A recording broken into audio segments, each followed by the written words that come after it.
When was the last time you audited your assets? If it was some time ago, it's time to get your act together. Hi, I'm Jenny, and today we'll run through 10 tips for facilities management audits, which will help get your buildings into shape to achieve compliance. Let's jump right in with tip number 1. Define clear objectives and scope early. Before starting an FM audit, you'll need to clearly define your goals as well as areas requiring evaluation and specific aspects that you want to assess. This will help to focus the audit and ensure that all important elements are covered. Here are some questions that you can start with. What are the key areas of focus and criteria for the audit? How will you measure and report the results? What type of audit will you be conducting?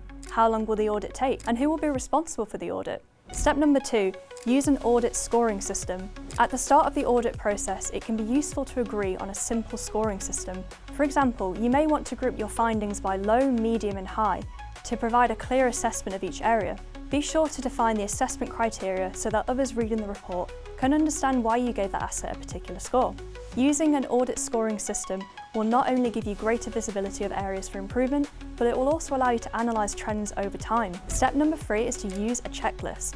Using a detailed checklist for your audit that's tailored to your facility's individual requirements will help you to thoroughly evaluate all processes, assets, technologies and policies. To help you get started with this, we've created a free downloadable checklist that you can find in the link in this video description. Step 4 is to gather data through multiple methods. By combining data gathering techniques such as physical inspections, document reviews, interviews with staff and occupants, as well as photos and videos, you'll be able to achieve a holistic view of your facility's practices and processes. Once the audit is complete, your data should be analysed and evaluated using data analytics and reporting tools. Ensure to compare your data against established standards, benchmarks and best practices to identify any risks, gaps and areas for improvement.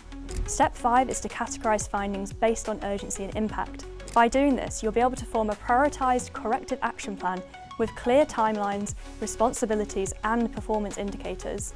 Impact refers to any potential benefits or costs that would come with implementing or not implementing an improvement action, while urgency refers to the time sensitivity and pressure of addressing the issue with an improvement action.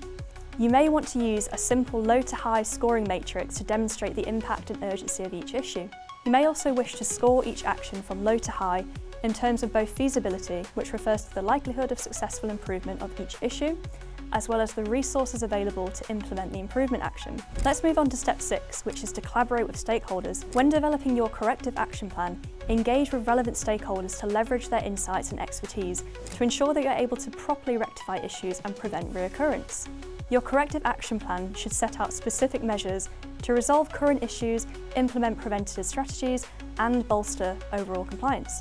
Step number 7 is to communicate effectively. Effective communication is crucial for facilities management audits. Alongside working with relevant stakeholders, you need to ensure that you have clear channels available for internal communication. As well as conducting regular team meetings, consider using specialised digital platforms and tools that facilitate quick, easy and safe information sharing and documenting, so that you keep everybody involved, informed and up to date. Step 8 is to produce a detailed report. An audit report is the culmination of all of your efforts, so make sure that it covers all relevant details, but is also clear enough for others to understand. Your audit report should include the scope and objectives of the audit, the plan and the tools used, data and findings, analysis and evaluation, identified issues and recommendations for corrective actions, including your rationale, expected costs and benefits of implementing the recommendations, including the return on investment. Facilities management audit reports should also be accompanied by applicable supporting documents such as charts, graphs, tables, photos and videos. Once you have completed your report, you are not finished. That's why step 9 is to monitor progress. After corrective actions have been rolled out, you should consistently assess the effectiveness of the improvements. This proactive measure will verify that your recommendations are being properly implemented and will allow you to make adjustments to the action plan if certain initiatives are not producing the desired results. And finally, step number 10, arrange professional support if needed. Depending on your organisation's needs, you might want to hire an external auditor instead. External facilities management auditors can bring a more objective and independent perspective and are usually well versed in industry best practices, codes and standards that are specific to an organisation's industry. If you choose to conduct an internal audit using people in your team, ensure that you assign individuals with a strong understanding of relevant industry codes and standards that are relevant to your organisation.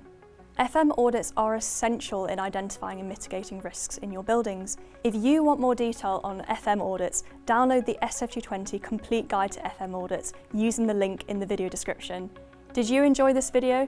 Subscribe today to get the latest tips from SF220, the industry standard for building maintenance.